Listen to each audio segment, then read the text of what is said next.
landing on the sofa. I know. His little floating head. You really do as well. Hi guys, and today I am here with Amber, May and Hannah, and we are going to have a discussion about A-levels. So we've just gone through year 13, we've just done our exams, we're waiting for our exam results basically. But we just wanted to have a general discussion about A-levels and what they intend and entail and all that kind of jazz.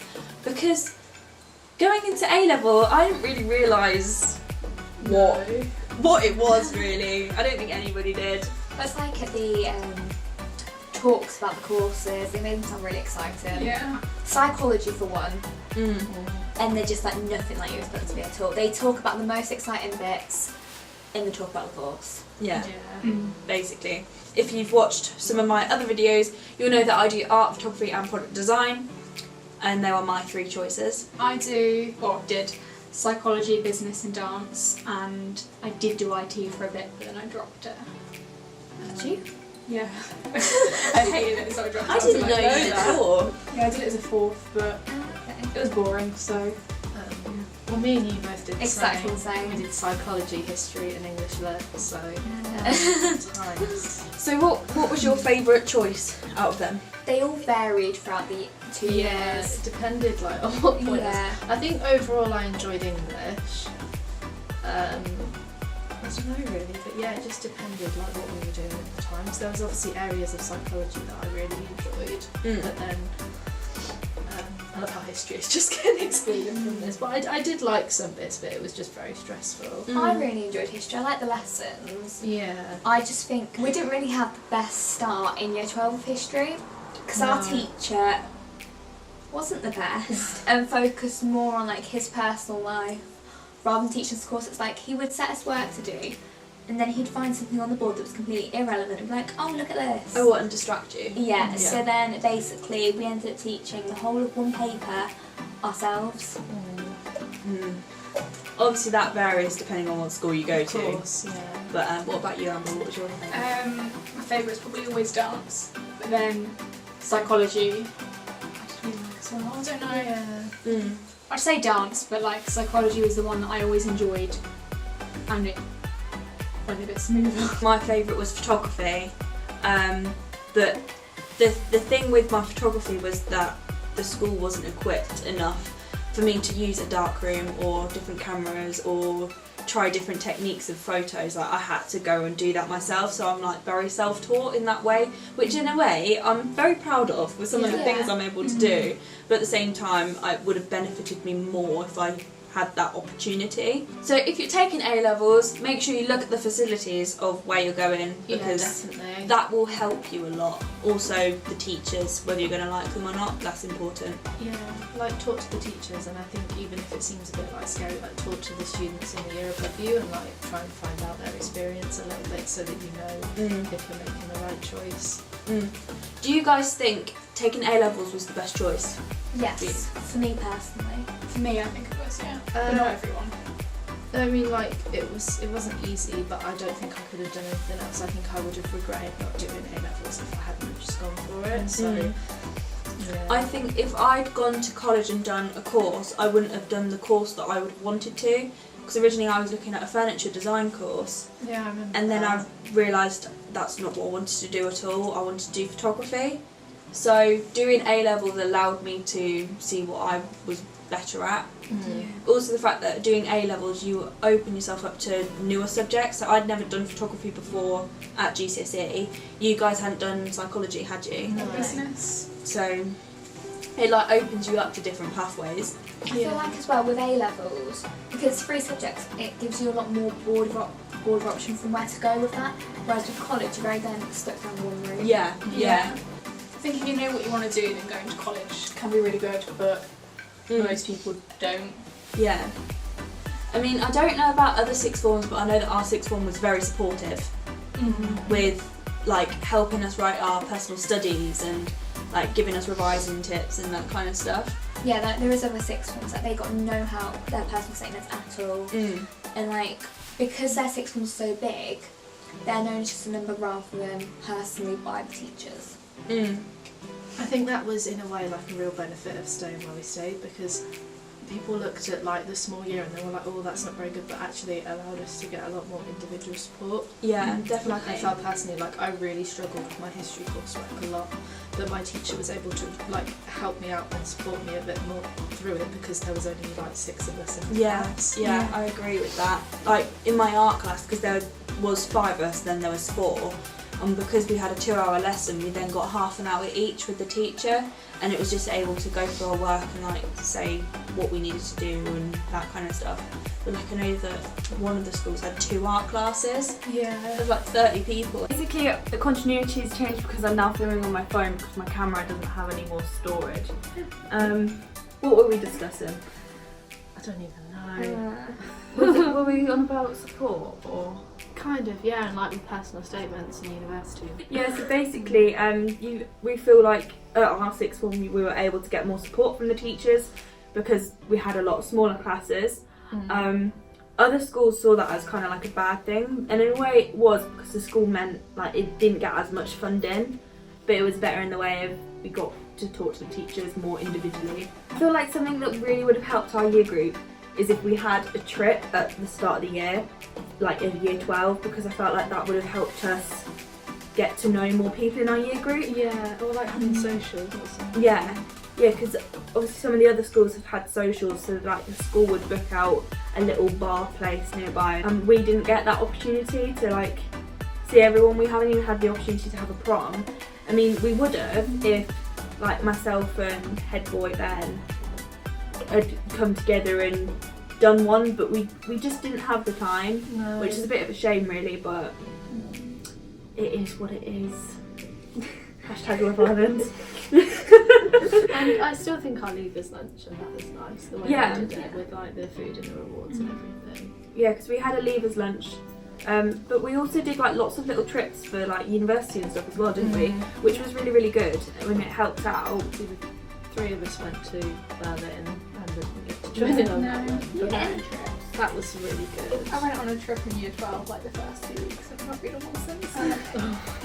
Yeah, on language, I went to Cambridge. That was good, yeah. We didn't have any psychology trips, did we? No. There's not really much you could do for psychology though, is there? Do you know when Mr. We were going to go to some lecture, weren't we? We were going to go to a lecture, yeah. Yeah, that's another thing, like when it comes to having such a small year group, because you are small, there's ideas that float around about you going on trips and stuff, and it just never happens because there isn't enough of you. Oh god, yeah, I remember that. Oh yeah. That was never going to happen though, was it? No. Another thing with A levels that people don't understand is the workload. Like, there is a lot of work. Yeah. And I don't know if any of the teachers had said this to you, but I was most certainly said to me that A levels is the hardest it's going to get.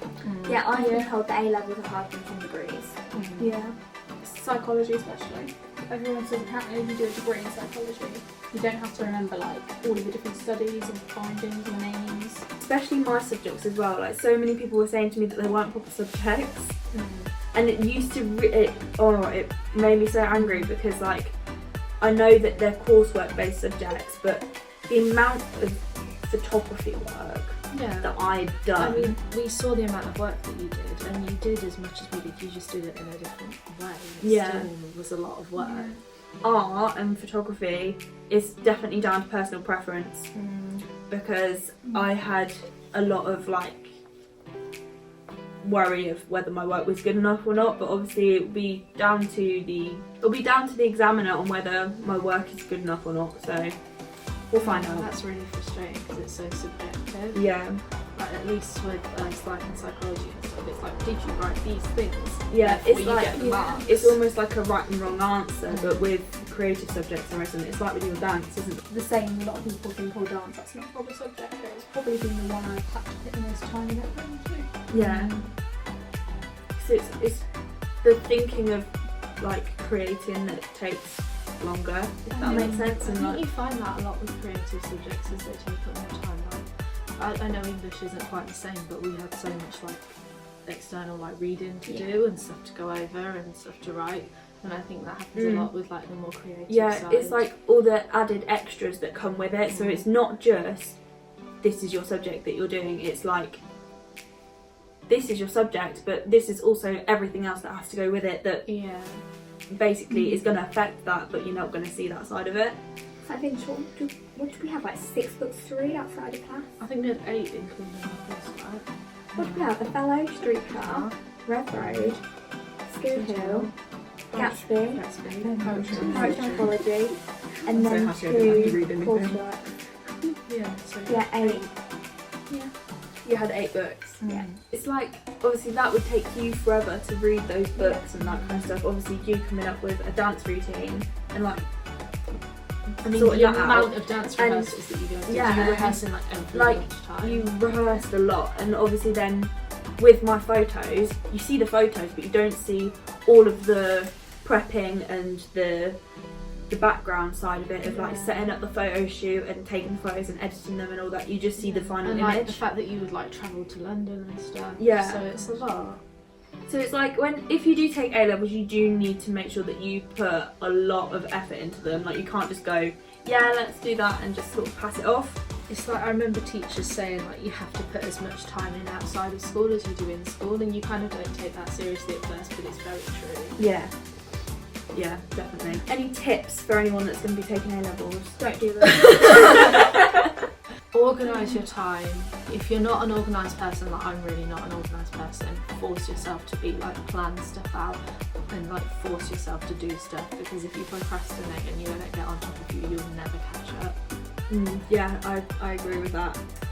I'm not gonna lie, but like in year 12 I was really good at keeping up with all my notes, but year 13 I never even finished my psychology notes. No. I ended up just using the textbook and leaving them. There were so many bits that I wish I'd like been more on top of and like Yeah. learned better. It's all about time management and finding an even amount of time to do all your subjects. I would just say make sure you do a subject that you know you're going to enjoy. I mean, obviously you don't know you're going to fully enjoy it if you're doing something that's brand new, but make sure that you are choosing things that you know you can enjoy, because if you choose like loads and loads of different like subjects that are really, really hard, you're not going to enjoy them.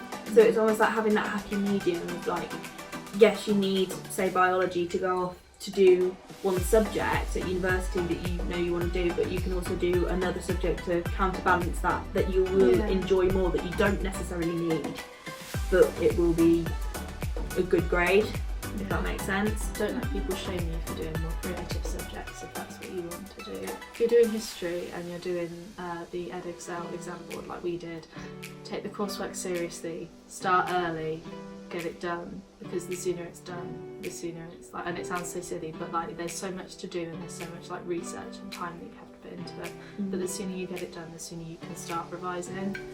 And with like a really heavy subject like history, I think that's really valuable, because I left mine to like the last minute. You did it over a weekend. Yeah, Oh, yeah, it really that's- stressed me out. Essays in general, make sure you just get them done and out of the way, Yeah. because I'm someone that will put off writing. With English as well, make sure you actually read the books. Yes, that really helps. Yeah, and like trying to write your course like on a book you've not actually read. But equally, like, don't let it take over your life, because it's not worth it. It's not like worth, you know, being really upset about. Because at the end of the day, like, there's always going to be a university place for you, and there's always going to be a path for you, even if it's not what you originally planned. Like, I was planning on going straight to university, and now I'm taking a year out because that's what feels better for me. And it just depends, you know, you're never going to know where things are going to take you. Make sure you know it is right for you, and don't just feel like you need to go to university for the sake of going either. No. Because you need to find a course that is for you, because you're not going to enjoy it otherwise. I think, like, even if you're someone who's done really well at school and feels like the pressure to be like academic and go and prove yourself, like, you don't have to. You know, there's no actual pressure. Like, your life is your life. I know this sounds like really big cringe and a bit serious, but it's true. Like, you don't have to be what people expect you to be. I remember in year 12 when we started, my form tutor asked who was interested in going to uni, and then because some of us hadn't said yeah, she said that if you get good grades then they'll encourage you to go, which I kind of think is a bit wrong, because Yeah. I mean, it looks good on the school, but then you need to remember it's not about making the school look good. it's about you. So thank you ever so much for watching this video. It was a bit more chilled and a bit more kind of like just general chit chat, but obviously for some people this will be useful. Make sure you like this video and subscribe. It's free, so why would you want to? Thank you again for watching and have a good week.